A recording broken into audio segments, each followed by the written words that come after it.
Morning, guys. Mark Ferrasci, ProTech Dog Training. This one goes out to Irene. Irene, good job this weekend. It's just got done listening to your podcast. And take it from somebody that knows, being in the dog world for as long as I have been, there's reasons that I sit on the bench most of the time and don't compete. And the main reason is because of that stuff that happened that you guys went through. The chicken shit, you know, talk on the bench and the whispers and the laughing, and it's all coming to you, towards you, or a lot of times it is, sometimes it's not, but it's just human nature. It boils down to, we live in a very competitive society. There's all kinds of sports, there's all kinds of competitions and things like that, but in the dog world, and if I look like I'm bundled up, guys, it's because I am. Mother Nature's telling us the winter's coming.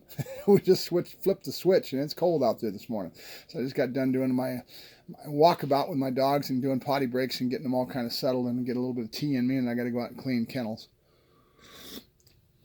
Do all my dog chores. I'm kind of killing time, waiting for it to warm up a little bit. But we live up here in the high desert, just below the snow line. It's pretty cold. So I just listened to a young lady's podcast, and that's who I kind of dedicating this one to, because that's where my head's at right now after listening to her podcast. She did a real good job with that. Good job. And her idealism and her whole mental attitude about digging into this is really great. She's going after becoming a ring sport decoy as a female. It's not going to be that easy. It's going to be a challenge for her. And she just had my good friend John Anthony with Redemption Road Canine. He's put himself up as her mentor and getting her started in this whole venture that she's going towards.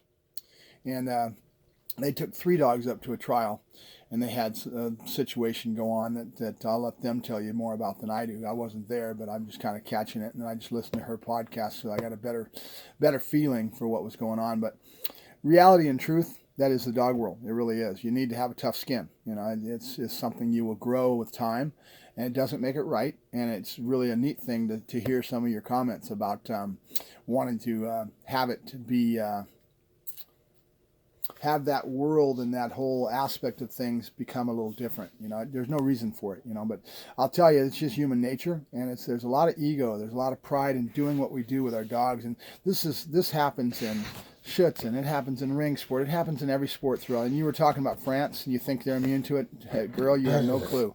Okay, there is a lot of heavy competition, and there's a lot of this Raz factor, this chicken shit stuff. But it's neat to have somebody like you that's just getting started in it, and then experiencing it and expressing themselves in the regards of wanting to see it be a little different out there, and there's no reason that it shouldn't be. I agree with you totally. There's no call for that, but it's just human nature. There's little cliquish little groups, and this is the dog world. It's a dog eat dog world in a lot of ways, and a lot of chicken shit stuff goes on with this little bad mouthing and things like that. And there's all kinds of realms of this, and I could get into a lot of stories, of situations that this stuff goes on with adults all across and within the profession overall. And I guess the best way of saying it is kind of dog eat dog, So learn to get a little tough skin and learn to kind of accept that as that being part of it, and put yourself in the lane that you want to be in, which is the hard work is what pays off, and stop the smack talk and show it out on the field, right? And when you do, they can't say a damn word. And there's a lot of people out there that are top competitors, and they're there because that's what's pushed them, I'll show you, watch, and then you learn, it's not the mouth that matters. Me sitting on the bench and then me, I'm one of those mouths. Me sitting on the bench and doing this isn't going to get in it. It's those that are out there competing that are earning it because of the hard work and putting it in and showing it and doing it. That's what makes the difference, right? And all the smack talk on the bench, just you got to learn to let it go and learn to kind of roll with it and not really worry about it as much. They make themselves look like what they are, small people, what I'm saying? But there are, we're all human. We all have a tendency to kind of fall into this now and then, and we shouldn't, and we have to back out and get ourselves out of that. And there should be more camaraderie amongst the clubs. You went all the way up to where you went to up in, I think that was up in the Bay Area somewhere, right? I know the town, but I don't want to say it. But bottom line is that they have little cliquish groups, right? And their little cliquish group is where you went to. You went to their house, and they didn't have the maturity to make sure that house was a a little bit more decorum. And I don't know how the club overall acted. I mean, I'm hoping that they weren't a part of that whole little viciousness that you experienced, you know. There are some subjects in regards to the controversy with black Malinois. You know, there just is. It's a reality. There's this discussion is not new, and so trying to lead out there and promote and advocate a black Malinois is not going to be as easy as you think. You're going to catch this. It's coming back from France and coming back from, you know, it used to be that there was the white shepherd is a good example. The white shepherd for the longest time was degraded and always down, you know, as a inferior genetically, and it shouldn't be white. And this argument to this day is still going on. But what they did is they separated it and they created a whole nother little niche for the shepherd within the AKC, within that whole realm, that gets them away from that that adversity in the discussion. You know what I'm saying?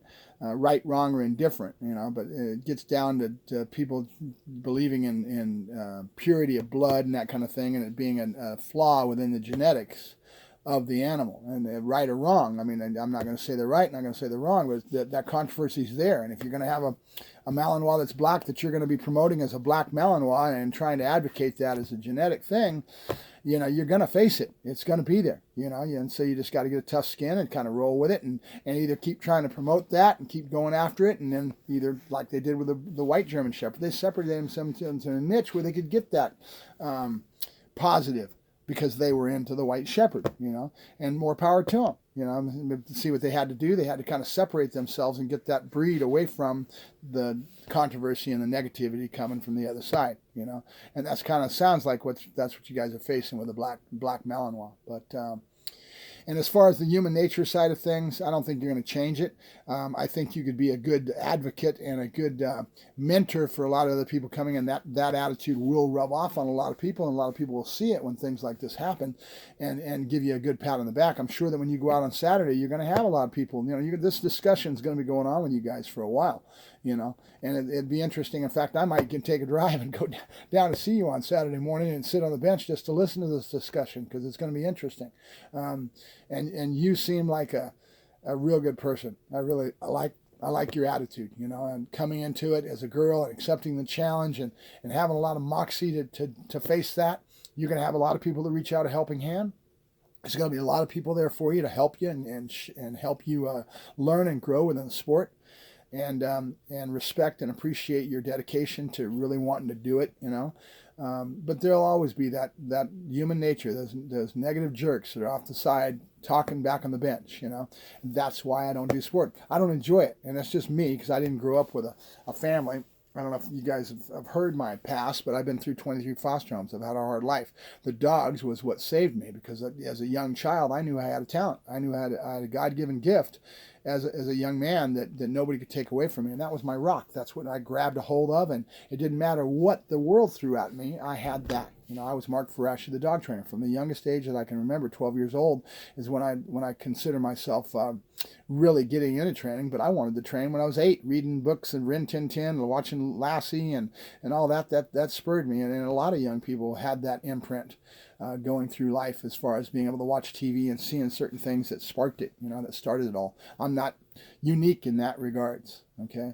So really appreciate where you're coming from, and I wish you all the best, and I'm going to be there on the sidelines cheering you on. I'm sure I didn't go up there this weekend, but I'll be there, and I'll get to know you a little better, and we'll share some stories. And, you know, life sucks a lot of times, but at the same time, there's a lot of joy and a lot of love in what you can get out of life if you're willing to kind of find that little niche. And it sounds like you are. You know, you got some good people around you, and that's pretty cool. So it's good to meet you, and I'll be getting to know you a little better. So Mark Ferrasci, ProTech Dog Training, with a special episode talking to a good new friend of mine. So I'm going to go ahead and put the link to this podcast that she just did this morning about her adventures going up to a canine trial, a ring sport trial up in the Bay Area, I do believe it was.